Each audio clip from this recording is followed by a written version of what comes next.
திமுகக்கு முற்றுப்புள்ளி வச்சது யாருன்னு பாத்தீங்கன்னா அந்த சின்ன சின்ன குழந்தைங்க தான். திமுக என்ன பண்ணுதுன்னா ஜென்சி கிட்ஸ் தானே பாவங்க. நான் யார் தெரியுமா, உதயண்ணா தம்பிடானான்னு பேசுறாங்கல்ல.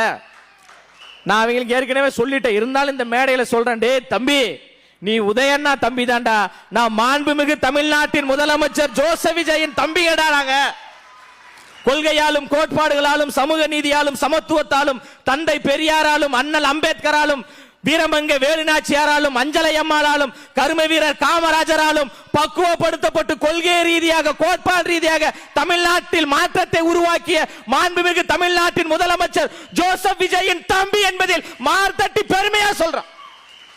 அந்த ஜென்சி கிட்ட வச்சு நம்மளை காலி பண்ண போறாங்களாம். அட பாவீங்களா, 3 வயசு குழந்தைய வச்சு திமுகவை என்னைக்கோ நாங்க காலி பண்ணிட்டோமாப்பா. அது அவங்களுக்கு தெரியல. அந்த அளவுக்கு ஒரு பெரும் மாற்றத்தை அண்ணன் மாண்புமிகு முதலமைச்சர் அண்ணன் விஜய் அவர்கள் முதல் கையெழுத்து எந்த கையெழுத்தை போடுறாரு? டாஸ்மார்க் தான். 717 சாராய கடைகளை இழுத்து மூடுவேன் சொல்றாங்க. ஐயா, வருவாய் இழப்பு ஏற்படும், அரசாங்கம் நடத்த முடியாது. தலைவர் 217க்கு ஏன்பா, இன்னும் பல்லாயிரம் கடைகளை மூடுவதற்கு நான் தயாராக இருக்கிறேன்.